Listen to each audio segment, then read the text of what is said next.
Hi everybody, Alzael here. Because of YouTube's continued bullshit restrictions on my channel, this is going to end up being a two-part video. So, what's on the docket for today? Oh good. I get to talk to a 40-year-old Much Music reject with a sock puppet on his hand. I hate my life. This week I had the dubious pleasure of arguing with men's rights activists on the internet. Don't ask me who won, because arguing on the internet only produces losers. Let me So says the 40-year-old guy with a sock puppet on his hand. back up a bit. A few weeks ago, Mad Max came out, and it was immediately pounced on by men's rights activists calling to boycott the film because it showed women in leadership roles, which scares their penises into hiding. Actually, they did nothing of the sort. That's what the media reported it as, but not what they did. What happened was that CNN reporter Lorena O'Neill wrote an article about another article that she had read. Well, supposedly she read it. I doubt she did more than skim it, but I digress. That she had read herself on the website Return of Kings, an article which had been written by a man named Aaron Clarey. What she failed to note is Return of Kings is not an MRA site. In fact, they explicitly state in their About section that they are not a site for MRAs. And I know that Lorena must have seen this, because she later goes on in her article to quote the very next sentence that follows after where they say that. After that, other media and news outlets picked up the story and either didn't bother to check her facts or intentionally kept up the same lie. I'm not sure which, but the bottom line is that it was a lie. So we're about 20 seconds into this, and you've already been both hypocritical and lied either deliberately or unintentionally through your own ignorance. Not a good start, Edward. Oh, as a side note, he also misrepresents the argument said in the article too, but he would have had to actually have read it to know what the article was actually saying, and reading is apparently a tool of the patriarchy. I admit I was surprised. Not by the call for boycott, but that there's such a thing as the men's rights movement. Huh? Men's rights movement? I thought that ended when the little rascals hit puberty. Advocating for men's rights is like advocating for snow at the North Pole. What's wrong with advocating for snow at the North Pole? With global warming and the ice caps melting, it sounds like kind of a good idea. That's how it is, Edward, when something is being eroded slowly. Now I note that later on you're going to say this. Know what I found? The men's rights movement is a movement, all right, but the kind you get from your bowels. You know that line from the Hulk TV show? Don't make me angry. You wouldn't like me when I'm angry? Well, in the case of MRAs, that's right. They're angry, and I don't like them. What are they angry about? Well, basically all boils down to a movement of guys who call all women bitches because they can't get laid. MRAs are what happens when angry boys move on from Xbox Live. Now, a broken clock is right twice a day, and the MRAs aren't wrong about everything. They're right that unemployment and homelessness disproportionately affect men. They're right that boys have started to lag behind girls academically. They're right that male sexual assault victims don't have an adequate support network. And they're right that even though the group at greatest risk of suicide is men over 40, there's been no national strategy to address it. So you later on admit that there actually are legitimate issues that need to be dealt with on men's behalf. Yet only 15 seconds or so ago in your video, you were completely dismissive about the very idea. Remember this? Advocating for men's rights is like advocating for snow at the North Pole. But hey, I thought, maybe I've been blissfully unaware that there were even more rights that I'm entitled to. So I decided to look into these people fighting for the rights I wasn't aware I didn't have. So which is it then, Edward?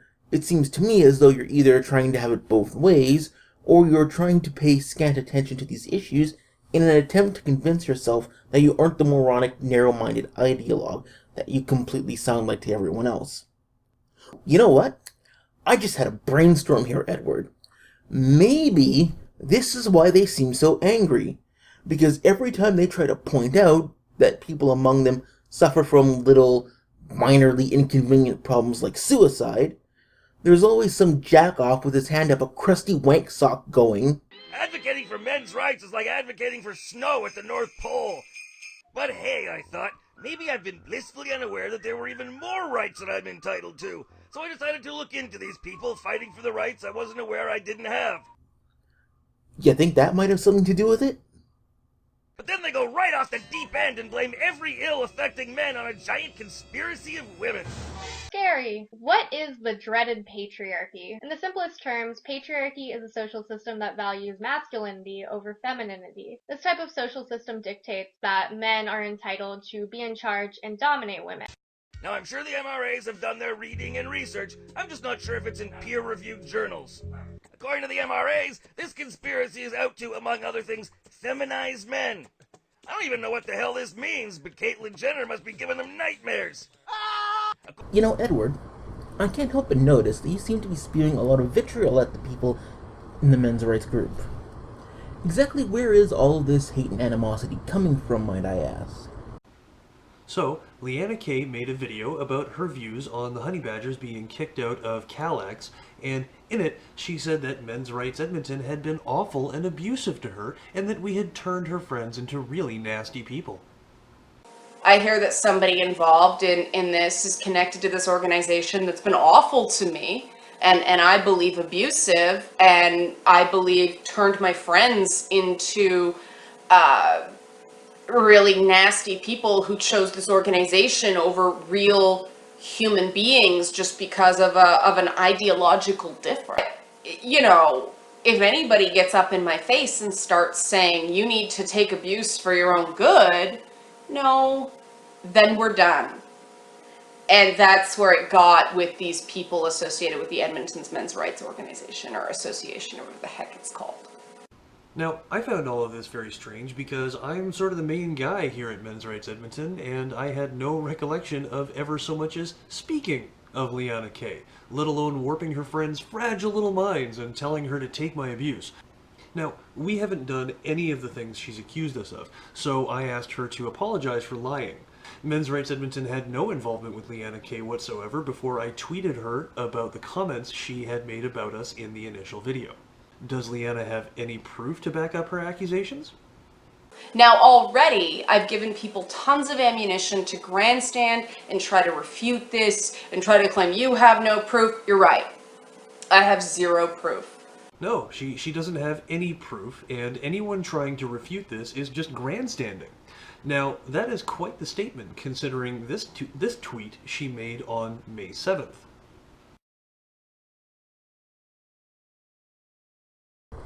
Oh, I see now. Your wife made some specious claims about harassment from MRAs. Then they called her out publicly on her claims and pointed out her own hypocrisy.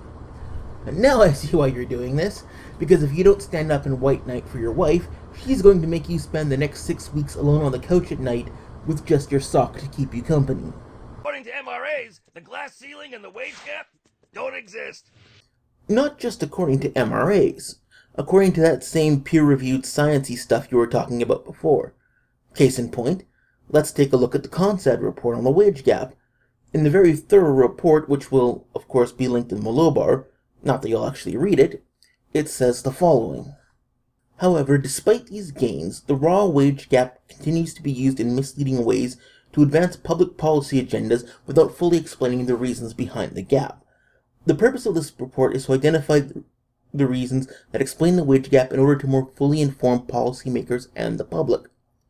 The following report, prepared by CONSAD Research Corporation, presents the results of a detailed statistical analysis of the attributes that contribute to the wage gap and a synopsis of the economic research that has been conducted on the issue. The major findings are: there are observable differences in the attributes of men and women that account for most of the wage gap. Statistical analysis that includes those variables has produced results that collectively account for between 65.1 and 76.4% of a raw gender wage gap of 20.4%, and thereby leave an adjusted gender wage gap that is between 4.8 and 7.1%. These variables include: a greater percentage of women than men tend to work part-time. Part-time work tends to pay less than full-time work. A greater percentage of women than men tend to leave the labor force for childbirth, childcare, and elder care. Some of the wage gap is explained by the percentage of women who were not in the labor force during previous years, the age of women, and the number of children in the home. Women, especially working mothers, tend to value family-friendly workplace policies more than men. Some of the wage gap is explained by industry and occupation, particularly the percentage of women who work in the industry and occupation. Research also suggests that differences not incorporated into the model due to data limitations may account for part of the remaining gap. Specifically, Consad's model and much of the literature, including the Bureau of Labor Statistics, highlights of women's earnings focus on wages rather than total compensation. Research indicates that women may value non-wage benefits more than men do, and as a result, prefer to take a greater portion of their compensation in the form of health insurance and other fringe benefits. Although additional research in this area is clearly needed, this study leads to the unambiguous conclusion that the differences in the compensation of men and women are the result of a multitude of factors, and that the raw wage gap should not be used as the basis to justify corrective action. Indeed, there may be nothing to correct. The differences in raw wages may be almost entirely the result of the individual choices being made by both male and female workers. So, please, go on. That's a great way to make a problem go away. Pretend it isn't there. Advocating for men's rights is like advocating for snow at the North Pole. But hey, I thought, maybe I've been blissfully unaware that there were even more rights that I'm entitled to. So I decided to look into these people fighting for the rights I wasn't aware I didn't have.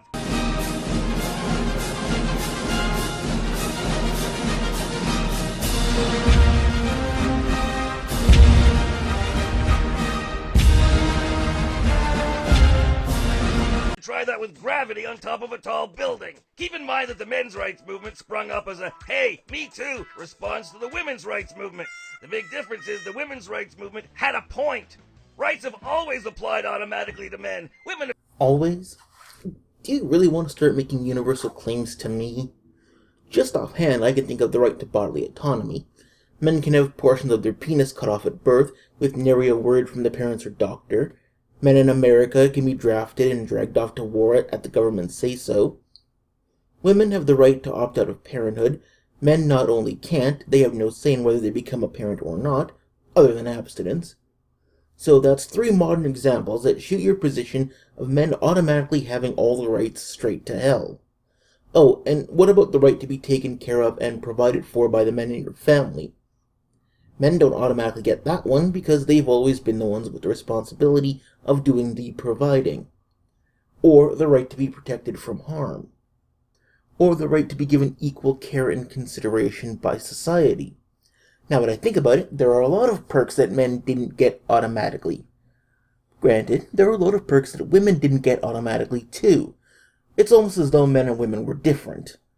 I could go on, but this is going to be long enough as it is, so I'll just call bullshit on you and leave it at that.